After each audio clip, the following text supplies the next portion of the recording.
Yes, hello and welcome into another episode of 5 Rounds here on the 5 Reasons Sports Network, post UFC 266 edition.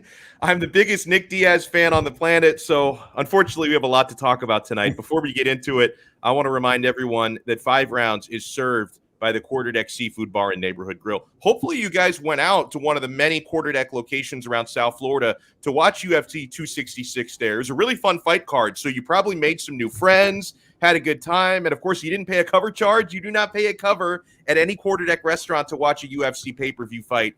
You take advantage of those drink specials. My friends, 2-for-1 happy hour. It never ends. That is all day, every day. All throughout football season, of course, college football Saturdays, NFL Sundays, a great place to spend it is at the Quarterdeck. You get the 5 for $15 ice-cold buckets of imported Heineken beer, Heineken family of beers, High Noon hard seltzer, and you can mix and match those to your heart's content. They go down so cold, man, when you're watching those games and knocking it down with that delicious food. The seafood is always fresh. I love to build my own poke bowl. The sushi is amazing. I went down to the Quarterdeck yesterday, saw my guy Frankie Z down there, and I had the All-American burger. Freaking perfect, man. They cooked it right to my specifications. I get my burgers cooked medium. I get my steak either medium, rare, or rare. I get my burgers cooked medium, perfectly done. You get that special sauce on top. I don't even want to ask for the secret ingredients because I'd be afraid I would spill it. Like I'd be afraid that I would reveal the secret. I don't want it to get out because it's so good. The melted cheese, the bacon on top. Oh, tater tots on the side. It is so good. If you want to find the location nearest to you or peep their menu before you go, visit them on the web at quarterdeckrestaurants.com. The Quarterdeck, come for the food, stay for the fun. We already got our guy, Trevor Gaffney. I love the Quarterdeck. Quarterdeck loves you. I am Alex Donno alongside, as always, my two co-hosts. We're going to have a third joining us a little bit later, around 6:30. Jonathan Romlycon, lead MMA reporter on the 5 Reasons Sports Network, is going to join us about a half hour from now. Till then, you'll have to deal with the three of us chuckleheads. I'm alongside here, Frank Zaffere, the real Frank C. Frankie, I hope you enjoyed UFC 266. We haven't talked about it a whole lot. We did chat about it a little bit yesterday. How you doing? I'm doing great, and I just want to say for our audience how impressed I am that you are here talking MMA mere minutes away from your Canes taking the field against Virginia. So huge kudos to you. It's a huge game for you tonight, buddy. It is, but you know, I don't get a Nick Diaz return from a 5.5-year absence very often that I got to talk about it. We got to break down a lot of stuff that happened. James Walker is with us as well. Good evening, James. How are you? Doing great. Good weekend of fights, so a lot to talk about. Yeah, a lot to talk about indeed. We had an epic main event. And listen, co-main event, Valentina Shevchenko did what we all thought she would do. Main event between Volkanovski and Ortega, freaking epic. Expected winner. Yes, we expected Volkanovski to retain. But, dude, Brian Ortega in that third round especially, that was one of the best championship fight rounds in UFC history, because as good as Volkanovski had done landing those incredibly sneaky punches throughout the first couple rounds, he was looking great. Ortega nearly gets him in a guillotine. And dude, I thought for sure Volkanovski was going to tap out. He looked like he was tempted to tap out. Ortega actually had him mounted, reverse guillotine. It was so tight, bros. I mean, 95% of fighters in the UFC would tap out. That guillotine was absolutely perfect. Volkanovski got out of that. Then Ortega was threatening for a Darce. Couldn't quite sink that in. But he had a triangle. And that's his signature move. Triangle City, T-City. Had a really tight triangle. And again, same thing as the guillotine. I thought for sure Volkanovski was done. I'm thinking, man, he looked so good the first 2.5 rounds. He was done. He's able to get out of that triangle. He was dead to rights.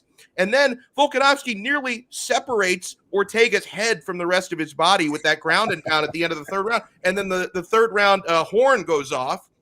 And the commentators like DC and Paul Felder, they thought Ortega was done because he had just been ground and pounded to oblivion, was saved by the bell because the horn went off. But they still thought, he can't come back from that. He did come back from that. And they had 2 more epic rounds. In the 5th round, Ortega landed some hands on Volkanovski and was nearly able to steal a late TKO. It was an unfreaking believable fight. And I guess we'll get to this a little bit before we get into Nick Diaz and his performance. But let me go to you first with this one, James, that, I think all 3 of us last week picked Volkanovski to retain. but I'm still damn impressed. And he controlled most of the fight, deserved to win the decision, no question. But I was still really, really impressed with how dangerous Ortega looked. Yeah, it was a great fight. I don't know if it was fight of the year, but round 3 was definitely round of the year. I don't think there's a single round that's been close, not even, maybe even for the last couple years or few years, as far as the amount of back and forth action, as you mentioned. I didn't even see the judges' scorecards. How do you score that round 3 when Ortega has 2 near finishes, yet Volkanovski nearly finished the ground and pound? I don't know if how do you score that round? It's amazing, but tremendous fight. As you mentioned, all 3 of us picked Volkanovski. He deserves it. And I think it's pretty clear in that division that Ortega, Volkanovski, and Holloway are pretty clear at the top, of the featherweight division. There's a pretty good drop off after that between those 3. So I don't think it's the last time you'll see those 2 fight. I think you're going to kind of see a triangle, Ortega, Holloway, Volkanovski triangle really go on for the next, year and a half, based on how things go. But tremendous fight, round of the year for sure, candidate for fight of the year. Definitely worth the money. I think, Frank, you even predicted last week, you said, hey, I hope MMA fans really enjoy, the fighting at the highest level in the main event. Pay to see Nick Diaz, but also for hardcore MMA fans, enjoy the main event. Yeah, I didn't give Ortega a lot of credit on the last show for the evolution of his game. I said that I didn't think he was in the same level as Holloway and Volkanovski, but he is. He clearly is. And I think a fight between he and Max Holloway would be a lot more competitive than it was the first time around. The improvement is spectacular. And your comment about the 3rd round and the back and forth nature that made it so epic, you really have to go all the way back to Dan Henderson, Shogun Rua, and that happened over the course of a fight. And this happened over the course of a round. That was an epic fight. And that fight will always stand out to me for those reasons. And then we got it in 1 round, which was just unbelievable to watch. But I think I would to echo Alex's comment, it went the way I expected it to go. But man, was it a hell of a lot more entertaining than I expected. And Ortega's for real, but just unfortunately in the same division as Max Holloway and Volkanovski. So, I think they'll definitely fight again. I agree. Yeah, and Volkanovski, he's so scary because he doesn't run out of gas. He never runs out of gas, and that only makes him get stronger as the fight goes on, because most opponents will start to run out of gas when you just don't. We talked about this last week. He's got deceptively long reach for his height. He's only 5'6", which even for that division is short. But he's got 71-inch reach, which is not proportional to his body. You saw Ortega much taller than him. Volkanovski actually had a 2-inch reach advantage, which is just unexpected. And he used it. And the way he's always keeping you guessing as to where the punches are going to come from, it's very hard to slip them and escape them. Yeah, I know Volkanovski, maybe he's got some regrets for, yet another big fight where he doesn't get a finish. But I don't know. I don't know how regretful you can be after that, because with how great that fight was, finishes don't always make a fight better. I think that there's this misconception among casual fans that, oh, bro, if you're not seeing the knockouts, oh, that's a disappointment. That's what we want to see. We want to see people's lights get put out. Sometimes the best fights are the ones that go 5 rounds. Some of the wars that Gray Maynard and Frankie Edgar had back in the day. You're talking 5-round fights. It actually would have been a disappointment if somebody had gotten finished in some of those early rounds. Same thing you were talking about, Shogun versus Dan Henderson. If you had a first-round knockout in that fight, you wouldn't have gotten the epic nature of that one going the full 15 minutes. So finishes don't always make fights better. I want to get to not the co-main event, the co-main event. I was so excited for this one, and I enjoyed. I'm not going to say I didn't enjoy. I was literally getting goosebumps when the arena blacked out, right? When the lights went out, and I knew Nick Diaz was about to make the walk for the first time since 2015. And the walk was epic as I expected. Actually seeing Bruce Buffer call his name, it gave me all the feels and all the chills. I am the biggest Nick Diaz fan and supporter on the planet. I have been writing for this guy for at least 15 years. I've been all about Nick Diaz. And I think for that reason, and Frank, you know this about me, we've been talking fights for many, many years. I probably hold Nick to an even higher standard than most, right? Because after what happened in that fight, Joe Rogan stuck up for Diaz. He thought he actually looked much better than expected for a guy who was out 6 years. Dana White said something similar, right? Dana White also came out and said, like, he was basically expecting Robbie Lawler to steamroll Diaz, and he thought Diaz did a lot better than expected.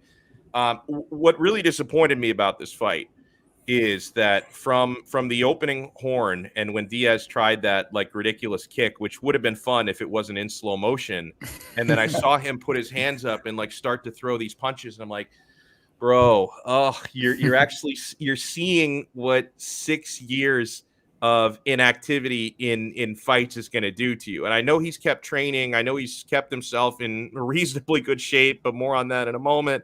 So, a guy like Diaz who runs triathlons is probably better equipped to deal with a 6-year layoff than most fighters.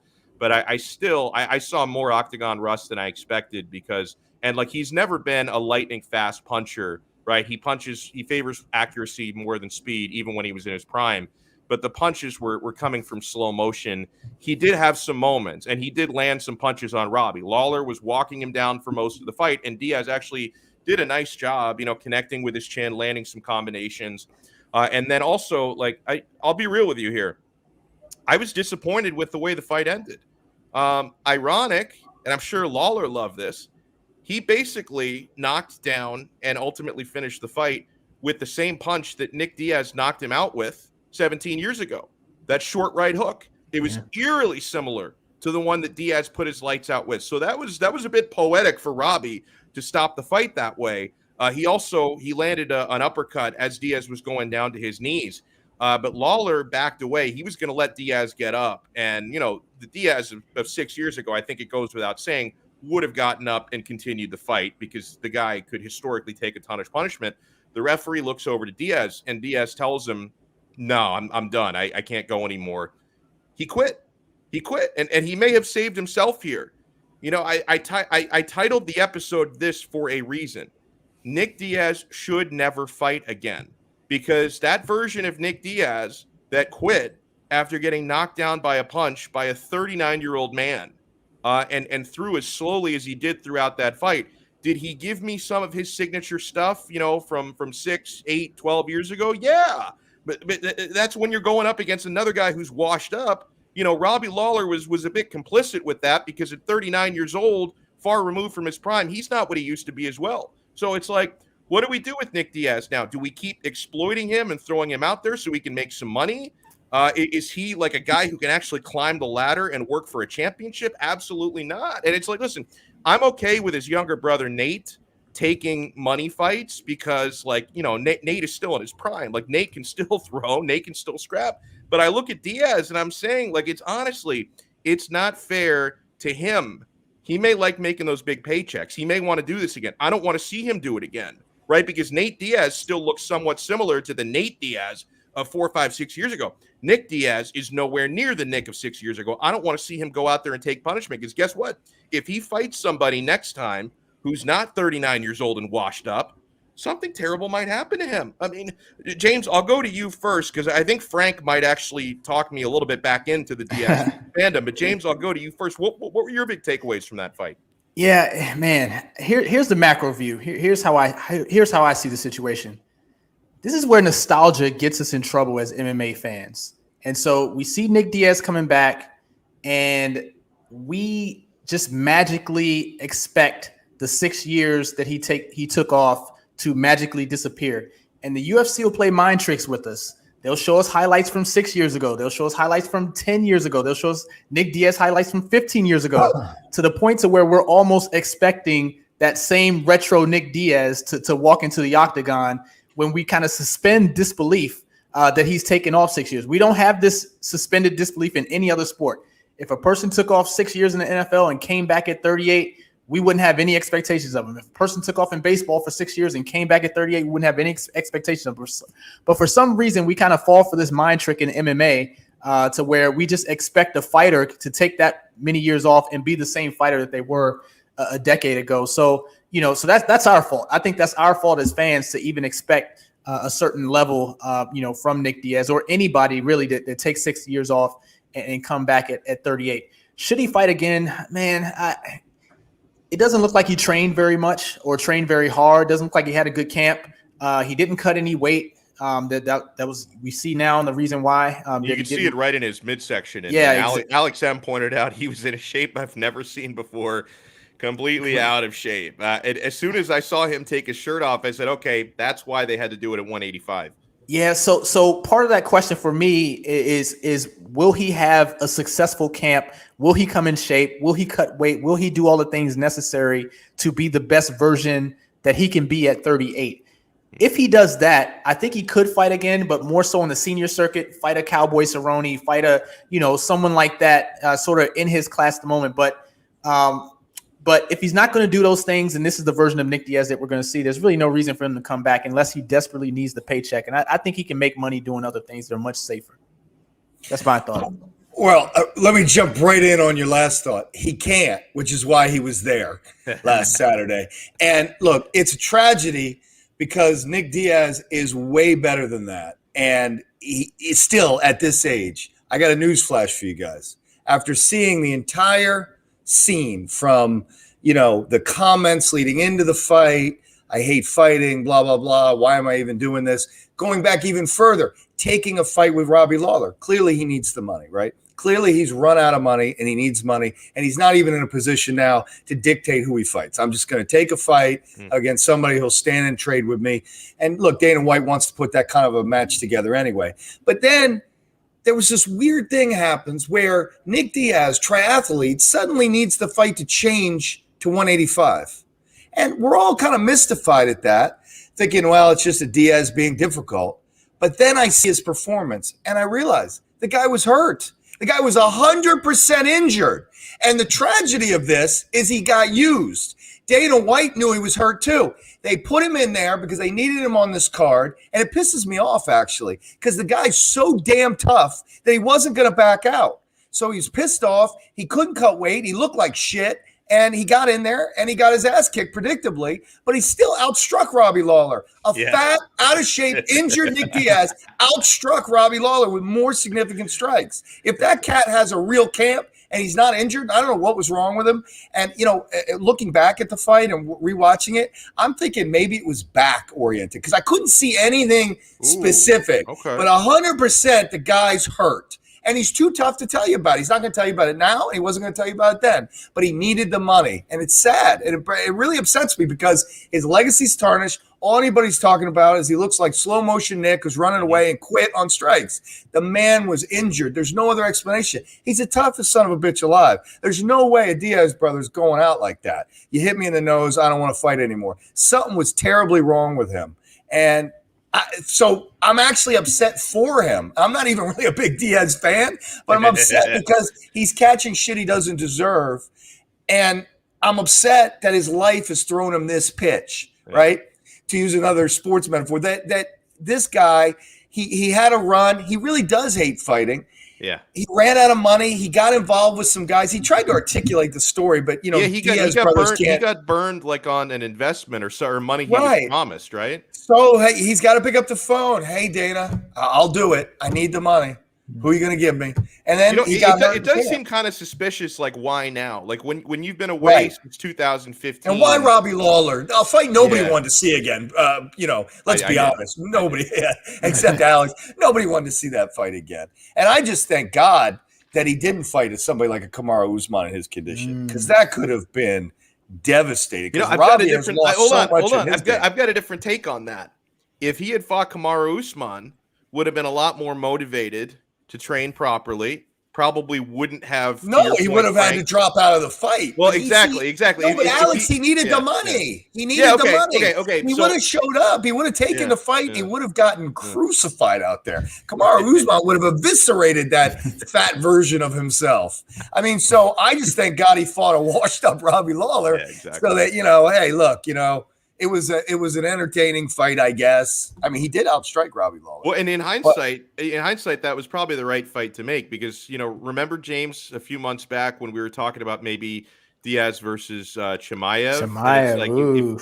If he were to fight, especially coming back from this amount of years away, if he does this again, I hope he's more prepared and in better shape for it.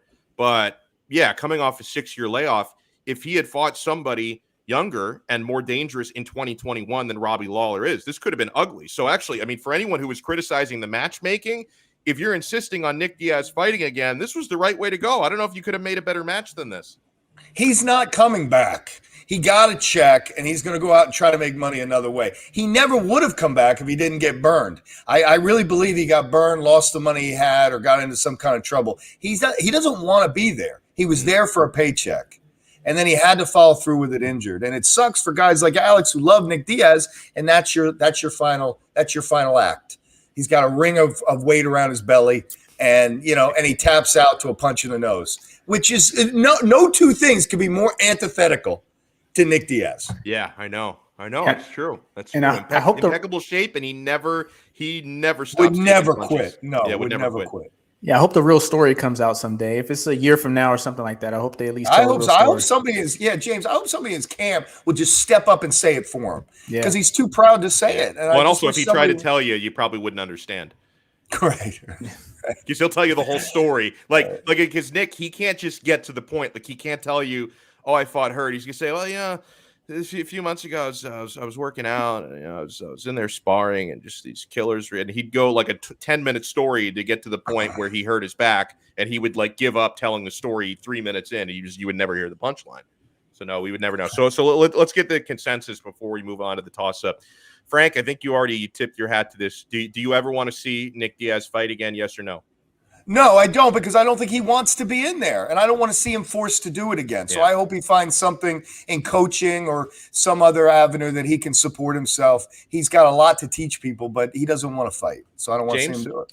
Yeah, I agree. Like I said earlier, I think if he wants to come in shape, in his best shape, and maybe fight on the senior circuit against like a Cowboy Cerrone or something like that, then yeah, I think there'd be some interest in it. But otherwise, it's really, no one's really clamoring to see that version of Nick Diaz. And Nick Diaz shouldn't be clamoring to just get in there unless, like Frank said, he absolutely has to. But that's more sad than anything. Yeah, you wouldn't say Masvidal is washed, right? No. If you're talking about I wouldn't. I'm not going to say that either. I mean, listen, he looked washed against Kamaru Usman, but who doesn't? Except Colby Covington. Colby Covington's the one guy who's given Usman a good fight in the last few years. So no, I'm not going to from start to finish. Anyway, I thought Burns gave him a good fight too initially. Yeah, but true. That's a good point. That's a good point. Yeah. And honestly, I'm going to say no as well. I'm going to focus on Nate. Like I'm still going to ride for the 209. I'm still going to support the Diaz brothers, but I'm going to focus on Nate Diaz in the near future. And Alex M pointed out Nate Diaz versus Vicente Luque in December. Oh, that's going to be incredible. Alex, the problem with Nate Diaz, who is still a viable threat to anyone he faces. The problem with him is he's got to have it go to 7 or 8 round fights. I mean, it's just 5 is not enough. His methodology for fights is you punch him a lot for 4.5 rounds, and then he turns it on. It's like Homer Simpson. Oh man. All right, let's get into, guys. You know it, you love it. Hold on, I just want to make sure I find the right banner. Here we go. A new edition of the Toss-Up. You got some questions for us, Frank? I do. I really worked hard on these too, so brace yourself. What is the greatest title fight in UFC history? I mean, we just saw a great one Saturday, so maybe you go there. I don't know. I'm going to say from start to finish, no. Although I thought like the third round in the one we just saw between Volkanovski and Ortega, like that may be up there in like one of the best individual rounds, like in UFC title fight history. I don't think it was the best title fight. There's a few different ones I could consider, and I don't want to. I'm not going to list because I have this thing that I do sometimes where I'll give you my answer, then I'll give you like 5 more, and I don't want to steal Frank and James's answer. So I'm gonna do that all the time. I do that all the time. Yes, you do. Pick one. Here's what I'm gonna go with. It was the first title fight between the two, but a rematch between the two. Frankie Edgar, Gray Maynard 2. Do you remember that fight? And the crazy thing about it was it ended in a draw, yet really no one could be disappointed because it was such an incredible fight. Like you're like, you know what? A draw, it seems fair. We'll do it again. Like we'll do it again. And then and they did do it again, and Edgar won again. But the second fight between them, especially, I think it was in the first round. Gray Maynard, like he nearly killed Frankie Edgar. He knocked him down brutally twice. and you thought Edgar is done. Edgar is finished. It was easily a 10-8 round. That's why the fight ended up being a draw.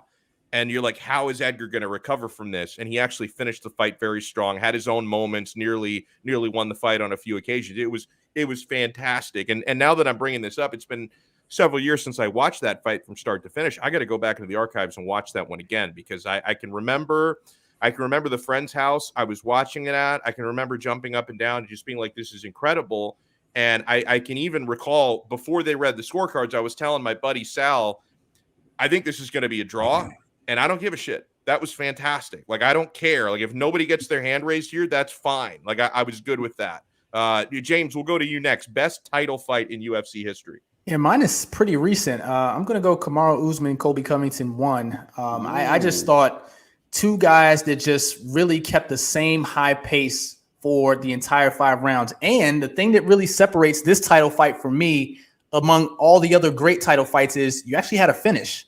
A lot of the great title fights in history, UFC history, are decisions that go 5 rounds. This one went 5 rounds, but you actually had a finish there at the end. A little controversial, but it was a finish. And so I'm looking forward to the rematch. Obviously, I think that's why a lot of people are looking forward to the rematch. I don't think they'll be able to top the one that they had in the first fight. But yeah, I'd say Usman Covington 1. Well, I'm going to go back in time a little bit. I went back and forth on this, but I'm going to go Chael Sonnen and Anderson Silva 1 that's for a great the belt. one. I mean, for the reason for me that sticks out, first of all, you had the finish, because James said it's nice to have a finish, and I agree. But you had the seemingly unstoppable, undefeatable Anderson Silva suddenly looking exceptionally mortal. And it went on round after round, and you were just leaning more and more up on your couch, and now you're standing thinking, am I about to see this unstoppable force lose? And then, of course, in the very end, he pulls out the choke and wins the fight. But for me, that was one of the great title fights I've ever seen. That was another one. I remember the restaurant where I was watching that one in 2009, and I jumped out of my stool, and I was rooting for Chael to win the fight. By the way, I was too. It was no disrespect to Anderson Silva. When you're champion and you're dominant for that long, and you can remember, guys, when that fight happened, Silva Sonnen won. That was like the most boring stretch in Silva's career, because he had just run out of challengers at middleweight. Like, he had fought Patrick Cote and was uninspired. He won a decision, but he didn't do anything. And Cote was no danger to him. He fought Thales Leites, the same thing, because he had already, the middleweight division was in a bit of a lull at that point, and Silva had already beaten anybody that was any good in that division. So they kept throwing him just these chumps to fight just because he didn't have any challengers. And it's like, instead of saying, oh, they threw me a chump, let me finish this guy quickly, we'll get out of here. He's like, no, I'm just going to dance around. I'll humiliate this guy a different way, or I'll just dance around for 5 rounds. And then Chael Sonnen, he brought out the beast in Silva, right? Yes. Because, and this was before Conor McGregor. This was before Conor McGregor started taking personal shots at people and taking trash talk to a next level. Chael did it before McGregor did. McGregor a little bit more mean-spirited, I think, the way he does it versus the way Chael did it. But Chael was relentless. He was saying bad things about Brazil before Colby Covington ever did. Yes. And you know what? I don't know if you guys remember this. You probably will when I bring it up. Maybe the two most insulting things that Chael said to Anderson, and I think one of these maybe is more disrespectful to say to a Brazilian than it is to an American. Chael made a joke about how he was going to slap Silva's wife and have her cook me a steak medium rare. Like, if you say that, and he said it in kind of a funny tone, like an American be like, yeah, whatever, bro. You say that to a Brazilian, you translate it to him. He took that complete disrespect. And then the other one was, Anderson Silva has his Brazilian Jiu-Jitsu black belt, which he used to beat Chael, but his black belt was from the Nogueira brothers. And Chael Sonnen referred to a black belt from the Nogueiras as a Happy Meal toy. And you say that about a black belt? Those are fighting words. Like, if you try, a guy who worked for years to go up the ranks and earn his black belt, and then you tell him your black belt from the guys who gave it to you is a Happy Meal toy, that was incredibly insulting. So there was bad blood between these two guys. And actually, we can thank Chael Sonnen, because Anderson Silva, after that fight, went through a stretch of really exciting fights. So Chael brought the beast back out in him. He did, but think about it. Chael Sonnen, jacked up on T and EPO, still couldn't take down the great Anderson Silva. That's how great he was.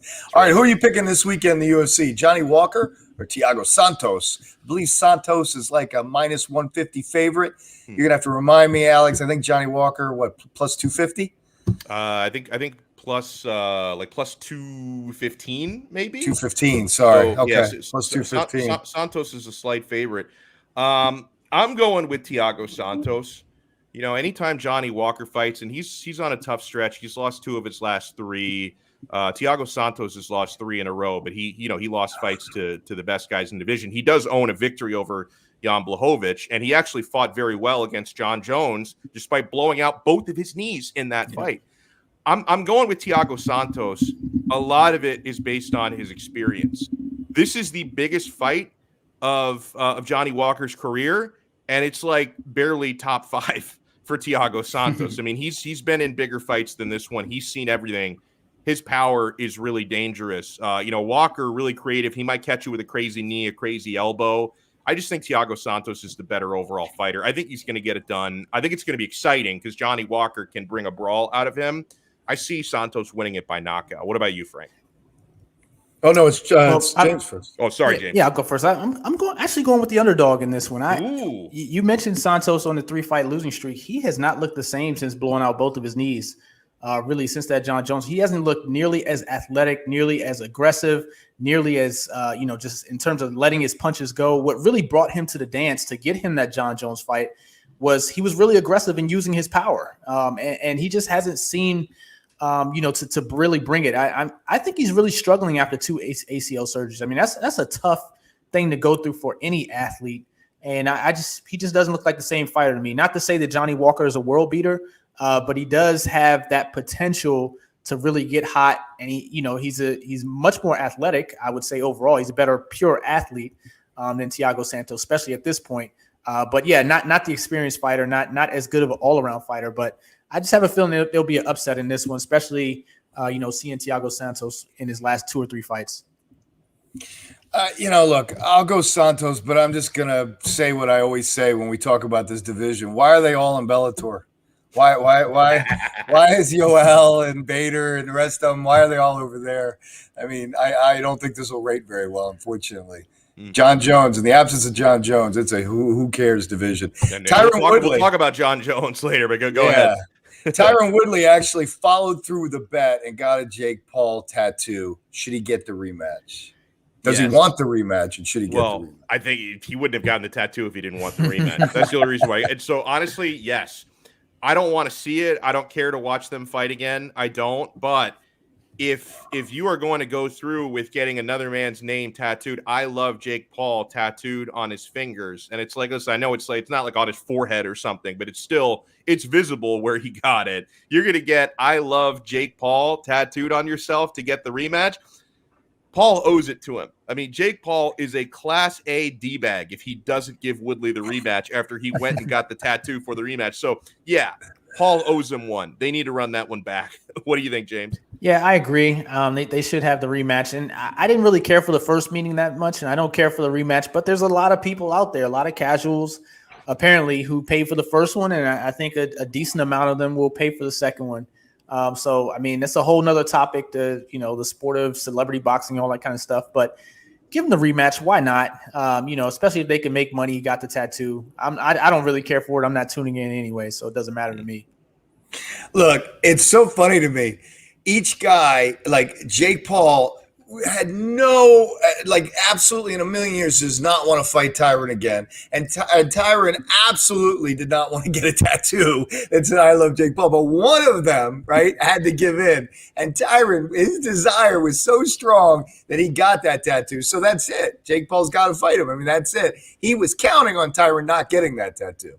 I haven't even read much of him trolling Tyron about not getting the tattoo. I think he was counting on that, and then he could just avoid any conversation about a rematch moving forward. So unfortunately or fortunately, depending on where you sit in terms of like celebrity nonsense boxing matches, that fight will happen again, I think. What's your go-to meal and cocktails during a UFC fight card? I think I have 2 separate answers for this. I've got the home answer, and I've got the quarter deck answer. And by the way, I forgot to mention this off the top. We're served by the quarter deck. Before this episode is over, we will be giving away the gift cards are back, my friends. I have it here. A $20 gift card. I'll show you the magnetic strip so you know it's real. A $20 gift card to the Quarter Deck Seafood Bar and Neighbor Grill. And that reminds me, Alex M., I see your ass in here in the chat. I need you to send me an Instagram DM with your address because I desperately want to mail this to you. I'm even going to put, hold on, I'm going to put my Instagram in the chat so he's got no excuse.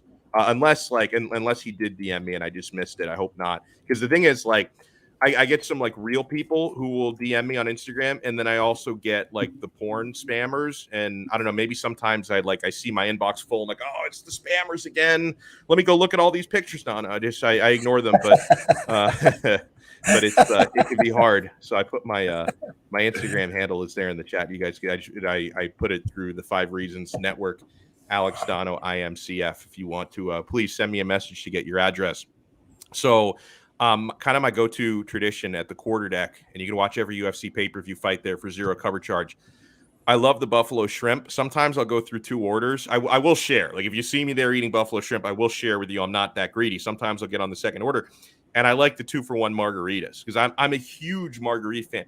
Can Frank? You're a restaurateur and a someone who has bars. Is margarita, is that a women's drink or is that neutral? Like, because I will knock down margaritas anytime, anywhere. That's like a neutral drink, right? It's a neutral depending on the environment and time of day. 10 o'clock at night in a bar with your boys watching a fight, margarita probably not the right choice. No, bro, I still like it. I mean, I can drink it outside in the afternoon, but I can't drink it indoors at 10 o'clock. Yeah. No, man, if I can drink it out, I can drink it anytime. Look, out on the beach, listen to some Jimmy Buffett, I understand. But, watching men punch each other in a cage, I think you got to go with something a little more manly than that. A glass of whiskey or something. Yeah, I hear you. And so the other one is, like, if I'm at home watching a fight card, I will I'll usually I'll do some chicken wings. I'll grill some chicken wings at home. And I like there's this brewery like right nearby, pretty close. It's right nearby my parents' house, pretty close to my house as well. We live close together. That they have this Belgian style beer, and it's pretty well balanced, and it's got 9% ABV.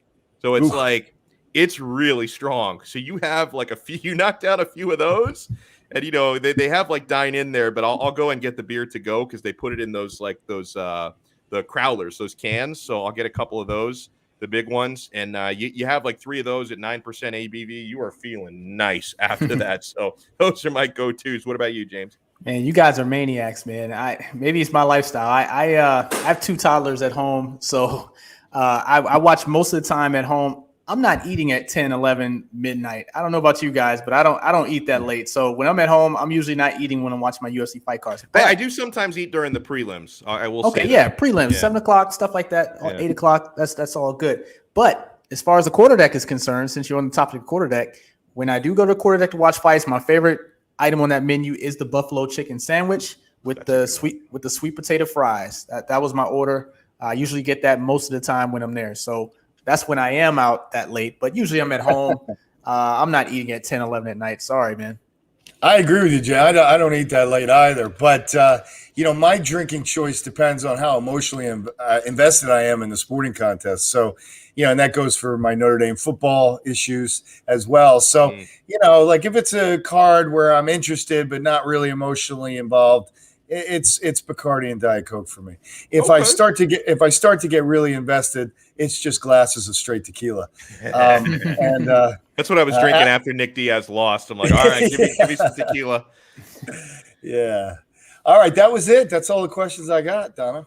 Oh, or man. do I have another one? Okay. No, I don't think so. I think we're good. Okay, so I want to get, and why don't we use this? The password is tequila because that'll go with Frank's shot of choice, and you put tequila in margaritas.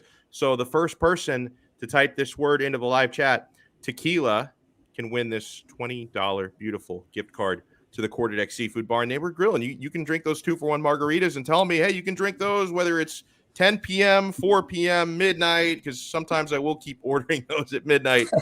It is the freaking way to go, man. So, yeah, the key word, the code word is tequila. Type that in the chat. and you can win this $20 gift card to the Quarterdeck Seafood Bar and Neighborhood Grill. Oh, Trevor Gaffney. He got it in there. And by the way, this is poetry because Trevor was the very first comment on our broadcast tonight. And he said, I love Quarterdeck. So how about that? So again, I'm going to reiterate here. Trevor, are you on social media? Because that's probably the easiest way to track me down. If I need to, I'll give you my email address. I don't really want to shout out the email address because then, anybody can email me. I don't mind if you guys DM me on social media. I keep the DMs open. It's at Alex Donno on Twitter and at Alex Donno IMCF Instagram. So please, Trevor, reach out to me and give me your address there, and I will have this gift card mailed to you at some point within the next week or so. I will probably procrastinate, and the next Thursday, the day of the show, next, I got to email the gift card to Trevor, and we'll do it. But I will get it to you, sir. I appreciate that. Oh, and he is a big fan of Lee Sterling. We'll have to have Lee on before the next big pay-per-view to give us some fight picks because he does a really good job. Guys, I want to get into John Jones, the police report. So when we were on Friday last week instead of Thursday, and our show started within, I think, an hour and a half of when the Jones report started to break that he had been arrested last week in Las Vegas. He was in town. Presumably he was there to watch the fights, but mainly he was there to be inducted into the UFC Hall of Fame. He and Alexander Gustafsson got inducted together because their fight got inducted, which is another one of the greatest title fights in UFC history. So they were getting inducted, enshrined for that fight into the fight wing. And then afterwards, trouble seems to find John Jones. Okay, more detail. This is from a Yahoo Sports report, which is a very trusted news source. More details have emerged in the arrest of John Jones, and they paint a disturbing picture. Yeah, you can say that again. Jones was arrested in Vegas on Friday. Was charged with battery, domestic violence, and injuring and tampering with a vehicle. The Las Vegas Police Department released the police report from Jones' arrest on Tuesday. Jones is accused of grabbing a woman's hair, headbutting a cop car, and telling police he wanted to take them all on. Jones, who was in Las Vegas attempting the UFC Hall of Fame event, let me skip through that because I mentioned that already. He went out with friends around 11:30 p.m. The woman stayed behind in the room and went to sleep. Jones allegedly returned to the room later and grew angry with the woman. She told officers Jones grabbed her hair and the back of her head because she was trying to leave the room. Police were called after the woman went down to the security desk to ask for a key to her room. A guard noticed blood on the woman. She reportedly began to tear up and said she was afraid to go back to the room. One of the woman's children reportedly asked the guard to call police, which is, God, I can't even imagine putting a child in that situation. Officers observed blood around the woman's lip, chin, and shirt. The woman said she was unaware what happened, but said things became a little bit, physical. Officers said the woman seemed scared to even talk about Jones. The report said the woman seemed very scared regarding when John Jones would be released from jail. The woman reportedly did not want to be recorded or fill out a statement regarding the incident. She did not file a restraining order against John Jones. Police arrested Jones on domestic violence. Police encountered Jones outside the hotel. He identified himself and then resisted arrest. While being detained, Jones reportedly headbutted a police car. So that explains the tampering with the motor vehicle thing. We had assumed something completely different. He headbutted the police car, leaving a dent and chipping paint.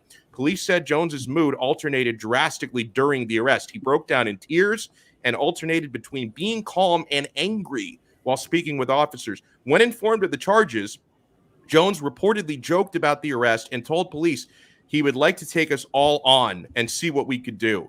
He also said he could escape from the handcuffs. Jones reportedly apologized after officers threatened to tase him. Jones denied touching the woman and said he had a hard time remembering certain parts of the evening, according to ESPN. Jones also threatened to sue the police department for arresting him, quote, on the biggest night of his life, per the report. Jones was released on bond after a 12-hour hold. He is due back in court October 26th. This was far worse than I imagined it would be. Like when you read this police report, like it is far worse than I thought it would be. And I would love to get into the mind of John Jones and just figure out like what wire is loose in there. Like you have everything. Like it seemed like he had a really good family upbringing. Like he's got loved ones around him to this day. He's got plenty of money. So I don't know what's going on there. What was your reaction to all this today, James? Man, yeah, definitely worse than expected. I mean, we kind of went ad nauseum on John Jones last week in terms of whether you should be in the UFC and all this kind of stuff.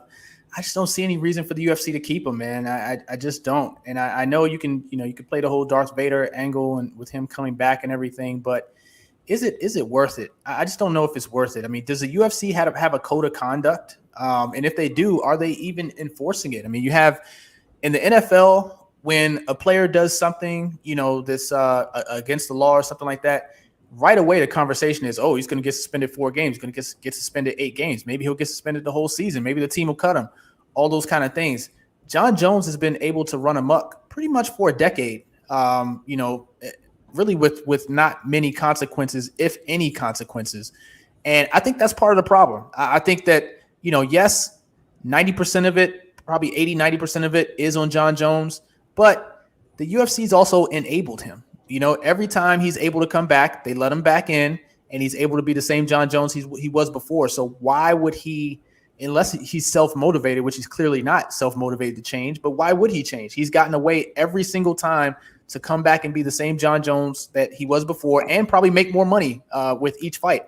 So for a person that doesn't seem to be able to grow up and mature and do the right thing, he needs to be motivated from outside forces to do the right thing. And the UFC has that ability to do it, but they haven't really put their foot on the pedal to force him into punishment. So I just want to make that point that the UFC, at least a little bit, is culpable in terms of them not punishing him the first time or the second time or the third time or the fourth time to really force him to change, because clearly he's not going to change on his own.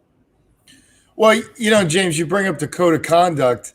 And the UFC, of course, has any contract of any worth has lines in there that give whoever is giving you the contract discretion to do things if your behavior is bad.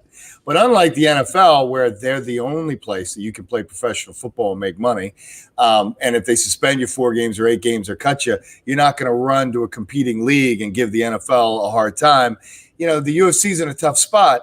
They could just say, John Jones, we're not going to let you fight for a while. That's akin to a drug suspension. He is going to fight again then. So if it's 3 months or 6 months, whatever, it just gives him more time to gain weight. But if they took some big stand and said, you're out because of this police report, I could point to a whole host of other crap that's going on in the league, and the disparity in that justice wielding would be unsettling. And he would just go to Bellator. And it would be a financial hit for the UFC of a magnitude we've never seen, because he is, despite his horrible behavior outside the cage, the greatest mixed martial artist that has ever lived and has ever competed in the UFC. So I think I'd cut them a little slack in terms of what they can and can't do. At this point, all the UFC can do is play the card of what is the legal ramification that he is facing civilly or criminally. If it does indeed become a misdemeanor, and he pays whatever penalties to society he owes, then he's entitled to return to work, just like a plumber is, just like an electrician is, just like an auto mechanic is, just like somebody who works in one of my restaurants is. I mean, if you do something like that and you pay your fine, you pay your debt, you can come back, and it's not a felony, as it turns out, which is amazing after we read the story. And I think a lot of that has to do with the fact that the woman is not really interested in pressing charges, and she doesn't really want to cooperate because it's unfortunate because she probably loves him.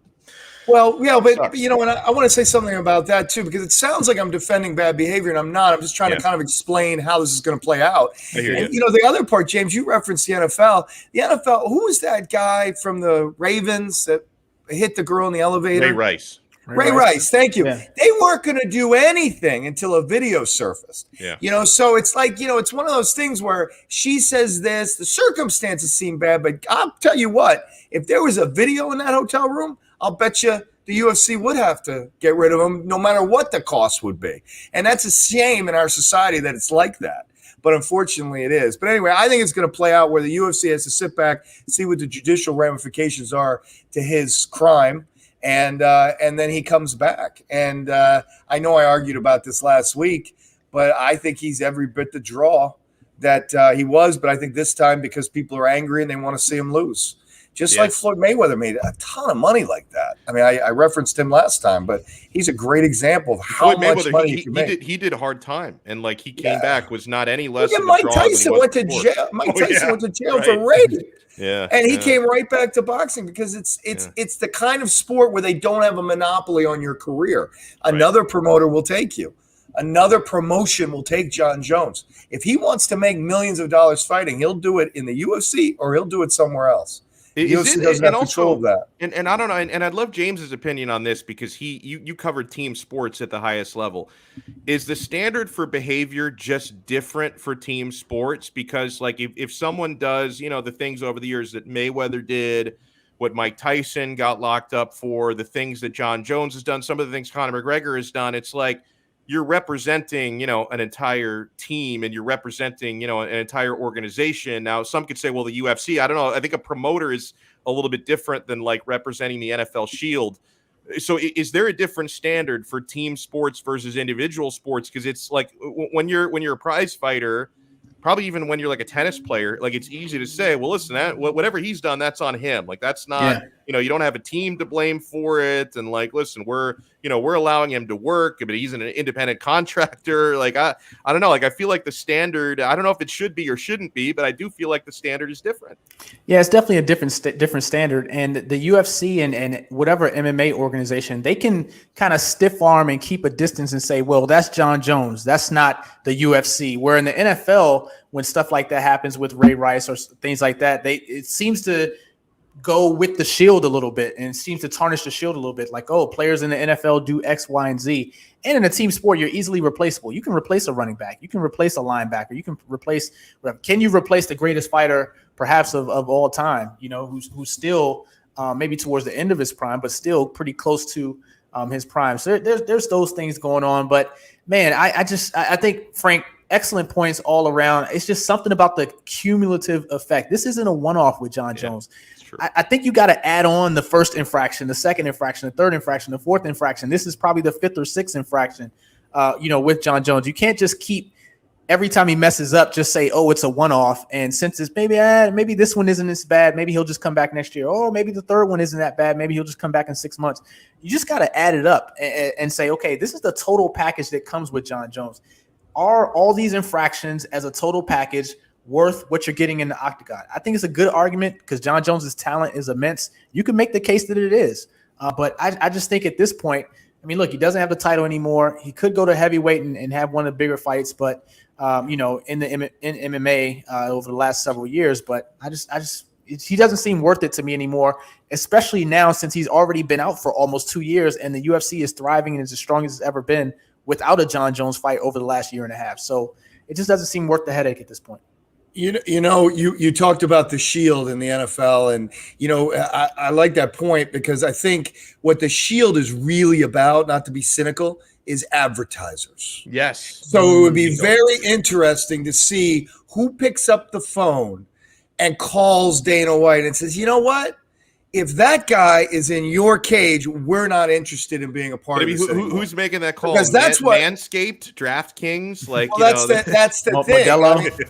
Modelo. No, but Modelo's a real thing. I mean, that's a big company. That's true. I mean, but I don't know who it would be. But that's right where I was going, Alex. You always read my mind, but that's right where I was going. The NFL has all the mainstream products, right, or want to be part of the Shield, and I think that makes them so aggressive in policing that league the way they do. And they can get away with it, as I pointed out, because you're not going anywhere else to do that. But I think the UFC, I think that's ultimately what dictates policy, because I think we all agree. I mean, we shouldn't be celebrating a guy who's doing that to a woman with her kids in the room. I mean, it's crazy. Horrific. It's horrific. Yeah. And by the way, Jonathan Romlycon was in some traffic. He's going to join us in about 5 minutes or so. He's just getting home now, so we're going to welcome him when he's available. I want to read you what Dana White said about John Jones's arrest, because he was reached for comment earlier this week, and this was after the details of the police report came out. They emerged on Tuesday morning. Dana White was approached Tuesday evening, claiming that he has Jones too much trauma to consume alcohol. His brain simply cannot handle it anymore. Jones vowed to quit drinking, a decision White thinks should have been made a long time ago. He says 10 years ago, you're too late. White told MMA Junkie. This is what John Jones does when he comes to Vegas, White said. I mean, are we blaming Vegas for this? Like, I don't know, man. if he can't control himself in like New York City or even Albuquerque, I'm sure there's plenty of alcohol. I'm sure there's plenty of alcohol in Albuquerque. The only thing you have in Albuquerque are cacti, armadillos, and hard liquor. That's like all you got out there. And well, the whole Breaking Bad thing. I hope he's staying away from that stuff. I can say that. He said, this is what John Jones does when he comes to Vegas. John comes to Vegas, and this is a rough place for him, man. He was here less than 12 hours, and, he was in jail. Every time we bring him here, we try to keep him here for as short a time as possible, get him in and get him out. This time he was with his family, so we figured wrong, White says. He says, we'll see how this legally plays out, how this thing legally plays out, and then we'll go from there. So it sounds like Dana is he's kind of approaching it the way that Frank expected he would. He's going to see how it legally plays out, and then he'll figure out where to go from here. But yeah, it sounds rough. And listen, if I am to speculate, and we know John has a history with some harder stuff than alcohol, I hope that it's nothing more sinister is involved here. And my big question is, like, and yeah, okay, John told Dana White that he's going to stop drinking, but it's easy to say that within a couple of days of getting arrested. Like 3 weeks, a month, 3 years from now, is he still going to have the same philosophy? I just wonder if he's actually taking recovery from these incidents seriously. Because when this many strikes pile up, you've got to be thinking, does this guy really care if he gets better or not? Because he's had so many incidents. Forgive me if I'm like recalling the wrong one, but I think it was after the hit and run where like Jones went to rehab and like Dana White like announced he was going to rehab, and then it was real like he checked in and checked out the same day. So it's like okay, what do you really do? Like, you just want people to know I went to rehab. Never mind the fact I didn't stay in rehab. Like, I checked out. They probably handed me some brochures to scare me about what I'm putting in my body. Then I got right the hell out of there. So it's like, if you're going to check in and check out of rehab the same day, like, what are you really doing to fix your problems? You just want people to know I'm working on this. I don't really think he actually cares about working on it. You know what? I thought Daniel Cormier brought up a good point this week. A different point of view that I hadn't thought of. There were opportunities for John Jones to change, and according to Daniel Cormier, the biggest opportunity he had was if John Jones had lost a fight. And he said John Jones never lost. And had he lost a fight at any point, early, middle, late, at the height of his career, whatever, that might have given him an opportunity to sit back and reflect and say, you know what? I could have trained harder. I could have not drank as much, leading up to the fight or the night before the fight or whatever. I don't have to be a party boy. What if I really, try to get this one back, whatever, lose this belt, try to get this belt back, really focus hard and be all the things that, that I can be without the alcohol, without the drugs, without the partying, with the laser focus. And because he never lost, he never had that moment at all in his career.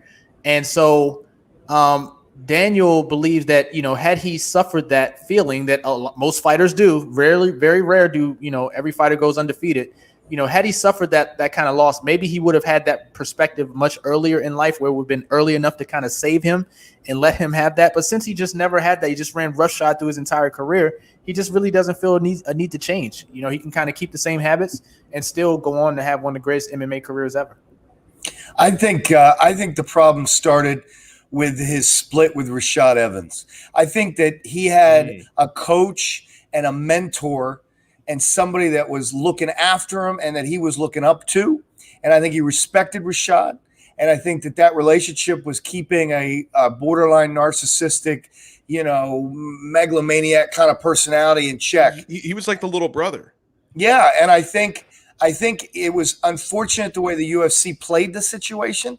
I can't blame them in hindsight for what they did. And I think it was unfortunate for the way Rashad handled the situation, because when Jones was successful, Rashad really started to just turn his back on John. It was like, how dare you do that, and the rest of it. And I feel like that break was a betrayal for John Jones of a very high magnitude. And I think from that point on, it was like, F you, F the world. I'm the best. That's it. I don't need you. And you know what? His talent was such that once he was unbridled from mentorship, he's just killing everybody and then doing whatever the hell he wants to do. And so I feel like losing that person in his life was the thing that really started this. I don't really think he had to lose. I think he just always needed to have that person in his gym that was kind of they respected and that was keeping him in check. So that's what I always thought it was. That makes sense because that's when he started becoming the bad guy, right? Yeah. Because before the split with Rashad, squeaky clean Bones Jones, right? Just, a God-fearing family man, no skeletons in the closet, no baggage whatsoever, always said the right things, never sent out those ridiculous tweets and then deleted them 3 minutes later and all, hadn't had any arrests or anything at that point. That was when the downward spiral seemed to flow. A bit of news, turning the page on John Jones and talking about more uplifting stuff. This one, not that it's ever good to see a guy injured, but Aljamain Sterling, this is unfortunate. Is this more uplifting? Aljamain Sterling had to pull out injured of his rematch with Piotr Jan. But I'll tell you why this is uplifting. I'm actually really happy for the guy who's getting an opportunity now, even though I don't like interim belts. But actually, you know what? This is where it kind of makes sense to do an interim belt. You've got a champion who's injured, right?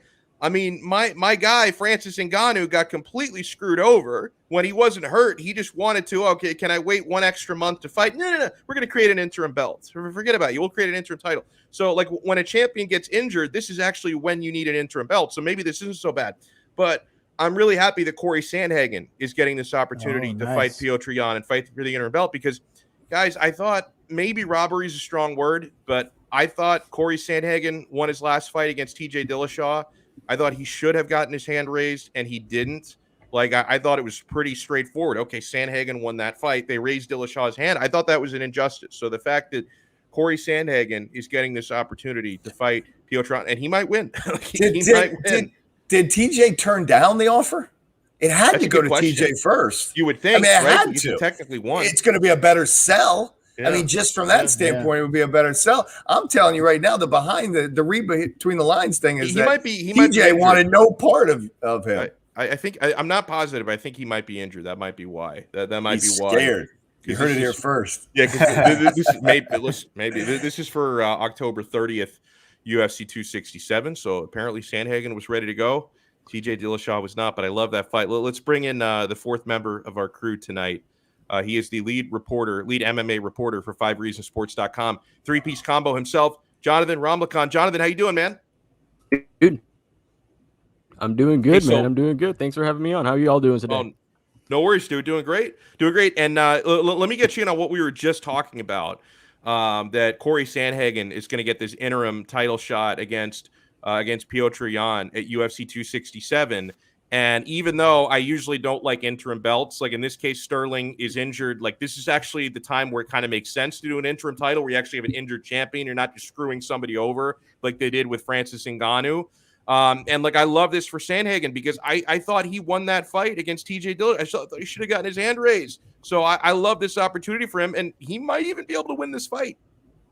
Yeah, I mean, I'm right there with you. First of all, I think this is one of the occasions that you should have an interim belt, right? Aljo was not medically cleared to come back yet. You know, he's playing the heel role perfectly. He's doing that great. But I think this is a time when you have an athlete that's out due to injury. This is the appropriate time to use this interim title belt. And I'm right there with you. You know, Sandhagen did not have to take the fight against TJ Dillashaw, but he did. And like you said, I'm right there with you. I agree that he won this fight, and he had kind of a backstage handshake deal with Mick Maynard, the matchmakers back there, just, you know, that he was going to get a title shot coming up soon. So I think it's appropriate for him to get it. The matchup is going to be phenomenal, man. As far as the fight goes, I just can't wait to see how it goes down. I'm not even 100% sure what happens.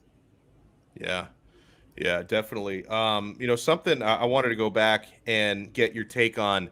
And it's, you know, what we kind of built the early part of this episode around was Nick Diaz. Now, I'm the biggest Nick Diaz fanboy on the planet, which also means I probably hold him to a higher standard. You know, Joe Rogan and Dana White have both come out and said he actually did better than they expected. Like, they were really impressed with Diaz. I was not impressed. Like, I think I saw more of the rust that I was expecting not to see after 6 years away. Clearly didn't look like he was in good shape. You know, the midsection, you could see why they had to do that fight at 185 pounds. And yet, like, he had his moments. He landed some punches against a 39-year-old opponent. He also looked very slow compared to what he used to look like. And honestly, watching that, like I hate to say it, I guess I'm gonna focus more on Nate Diaz, who still has some career left, but I don't really want to see Nick Diaz fight again. Did you feel the same way, or did you actually were you like Dana and Joe, where you thought he did better than you expected? Well, as far as his offensive output, I thought his offensive output was great. I felt like he was out there. He was throwing a lot of shots. But like you said, it's against a 39-year-old, and I'll give it to Robbie Lawler, man. Robbie Lawler's thrown more shots in that fight than I've seen him throw over the last 5 or 6 fights that he's had. So props, major props for Robbie Lawler to coming out and taking this in. But defensively, he just looked kind of like a traffic cone. He's just sitting there not doing anything, right? Offensively, don't get me wrong, he can still hang, at least with some guys, definitely not championship level. But defensively, he's putting himself at too much of a risk to get actually a little bit more hurt if he puts himself up against a guy. Imagine if against a guy against maybe somebody like a Jeff Neal, right? Or somebody that has just power in his hands and will put you down a lot faster than a 39-year-old Robbie Lawler. It would be really dangerous for him. So as far as maybe the offensive output, I liked what I saw from him, but defensively, he's not there yet, and I don't think he should fight at least anybody really good because he could get hurt.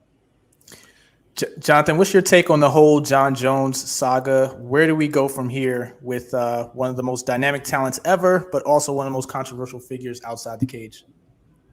If he can't get it together outside the cage, then there's no way for us to have expectations for him inside the cage. Don't get me wrong. Inside of the cage, he's one of the greatest of all times.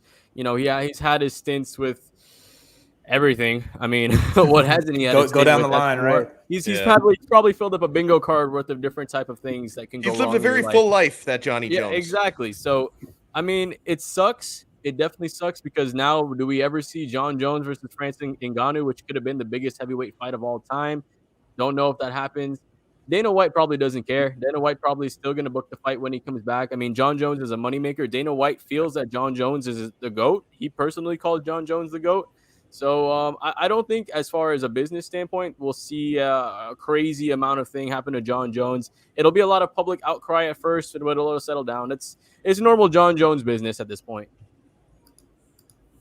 Yeah, I was arguing that Jon Jones is almost more marketable, you know, in last week's show as this kind of stuff piles on. But then you read that report, and it's so disturbing. So I wonder, you know, I take a pause, but then I come back to the idea that, you know, it's going to get it's going to get fast tracked into some, you know, community service thing. And you're right, he's going to be right there available. So, you know, I just think him versus Ciryl Gane or Francis Ngannou becomes maybe the biggest pay-per-view sell in the history of the UFC. I really think that happens. And it's a shame because of the Floyd Mayweather effect. You don't want to celebrate or reward that behavior. So everyone will be tuning in and paying, hoping he loses. But guess what, folks? I don't think he does. No. Because I think he's the GOAT too. So I think the world could be in for. It's like the movie The Empire Strikes Back, Jonathan. Right. I mean, it's going to end on that note. No matter what happens, there's something bad that's gonna happen at the end of it, regardless. Yeah. But yeah, I'm right there with you, man. I think it's a shame, especially reading the report. I mean, when you read a report like that, you kind of get Deshaun Watson vibes, right? You kind of get vibes of just that feeling in your stomach that, man, this guy just isn't a good dude. And you know, he came out 2 days later, like, I'm going to put alcohol behind me and all this bullshit that we've seen before. I mean, sorry, excuse my language, but we've heard it all before, right? Jon Jones has tried to find God before and, you know, do all these things. It's normal Jon Jones excuse, man. We know who Jon Jones is. It's not right what he does, but at the end of the day, he's probably going to be fighting again soon. I mean, he said he wanted to wait till 2022, so maybe he did this so he can actually wait till 2022, and he has an excuse now. Who knows? I mean, Jonathan, can I back up to Nick Diaz for a second? Because I just wanted to ask you. I have a theory that he was hurt. I have a theory that he got hurt about a month out and he needs the money, and that's why he showed up out of shape and needed a heavier weight class. Have you thought about that at all? I can't figure out what was injured, though. So watching the fight a couple of times now, I'm guessing maybe a back injury. But I just can't picture – I can picture a Nick Diaz losing, but I can't picture a Nick Diaz fat and quitting on a strike, you know? That's really what kind of confused me too, right? He didn't have – when you said back, that's kind of what I thought as well, because he didn't have that side-to-side movement you can typically put on a back that's healthy. He stayed in place. He would back up, and he would get some nice body shots. He would get his head off center line sometimes, but he wasn't. Like you said, something just didn't feel right. It could be that Nick Diaz isn't just Nick Diaz anymore, and that rust is just the new fighter that he is. But like you said, it just felt like something was wrong. He said during the pre-fight press conference he doesn't even know why he's there. The fight gets set up. There was so many question marks going into this fight. You just kind of wonder why it came together the way it did when he was speaking about the fight the way it did. So, I mean, there's definitely some legitimacy to that theory. I'm really curious to know if that's something that's happened before. But also it could be just the new version of Nick Diaz. We haven't seen him in a minute. Maybe this is what he is. Yeah. Before we wrap up this episode, let's get in our kudos and complaints. I'll start first with the kudos. I got to tell you, kudos to Dan Hooker, because he has stepped up and agreed to fight a Dagestani, and one of the best ones, Islam Makhachev, is going to be fighting Dan Hooker. And listen, anytime Makhachev, who's on his ascent, very similar to the ascent that Khabib Nurmagomedov was on years ago before he became champion, and and Kamaru Usman, similar thing. When you've got a guy who doesn't hold a title and is just that dangerous, and hasn't really built a big name for himself yet, it's just a really bad fight to take. So you're going to have people ducking it any which way possible. Dan Hooker is a tough SOB. And, and also kudos to him as well for just getting to that fight last week and winning, because, he had a hell of a time getting out of New Zealand and got there like less than 48 hours away from the fight and still looked great, won a decision. So I guess it's like a double. And made weight. Yeah. So this is like a double kudos to Dan Hooker. Excellent job last week. And then an even better job stepping up and fighting a guy I would imagine most people in the lightweight division want to avoid. So that fight is going to take place at UFC 267, October 30th at the Etihad Arena on Yas Island in Abu Dhabi. So I am looking forward to that. Kudos to Dan Hooker. We'll go Frank next, then we'll go James, and then Jonathan. It's going to be weird to say this to a guy who lost by unanimous decision, but I'm giving a kudos to Brian Ortega, who looked a hell of a lot better than I expected and is absolutely in the class of the top two guys in that division. So I have to eat my words on that. So kudos to Ortega. Kudos for me goes to Stylebender. He put up a great YouTube video filming him live while he was watching his gym mate, Volkanovski, go through those tight submissions. And it was almost like he felt like he was in the cage. And for Stylebender, arguably one of the pound-for-pound fighters in the world, it just kind of shows what kind of great teammate he is, supportive, felt everything that Volkanovski was feeling in the cage, as he was going through it. You can tell he was a genuine person that really, cares for his gym mates and wants to have as many titles in city kickboxing as possible. Yeah, that was the moment that made me very happy. Adesanya is my favorite fighter. So to see him get as giddy as I did watching that fight made me feel just at his home. I want to give kudos to the PFL, because they announced yesterday that they're going to be doing an MMA combine, which is going to be similar to the NFL combine. And I'm just really curious to see how that goes. They're doing things a little bit differently, and that just caught my eye. So kudos to the PFL for doing something different.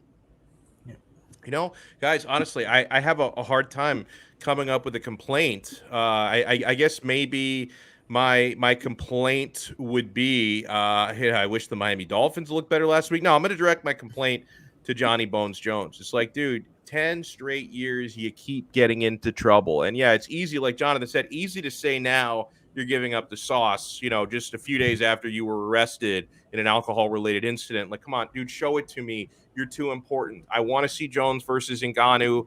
You're arguably the greatest fighter ever to step into a cage or an octagon. We need to see you back. Stop throwing your life away, man. That's my complaint. What about you, Frankie? My complaint is to Dana White and or the Athletic Commission, whoever has to okay Nick Diaz's changing weight class seemingly minutes before a fight in the UFC, which is the Premier League, because he was hurt, and I think they enabled him to go in there and put himself in harm's way. And this sport should have matured further along than that. So that's where my complaint goes. Yeah, my complaint is sort of in that realm a little bit with the UFC, and I alluded to this earlier. I think they need to strictly enforce their code of conduct, however far they can pass that line, because when a fighter like John Jones gets in trouble, and there's no repercussions after the first incident, the second incident, the third incident, the seventh incident, there's really no reason for him to change. I had said that earlier in the show. There are clear lines in the NFL, in the NBA, in MLB, when players get into off the field trouble, you kind of know what punishment is coming. In the UFC, it's pretty much wide open. There's either no punishment at all or whatever. There's really no line to be drawn. So if they do have a conduct policy, they need to enforce it and at least have, some kind of line drawn to what they can do.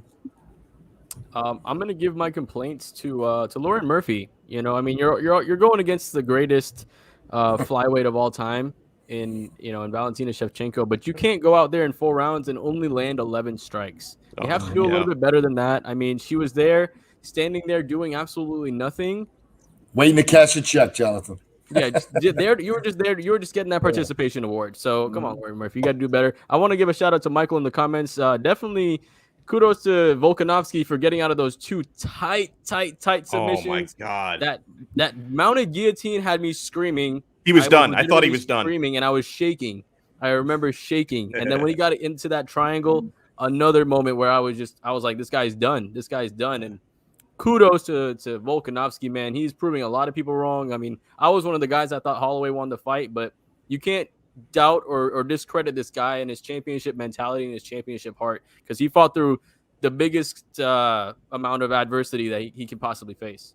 Yeah, and Michael's totally right. And it's funny, like, one of us gave kudos to his opponent, kudos to his teammate, someone kudos to the champ, please. Yeah, and we did.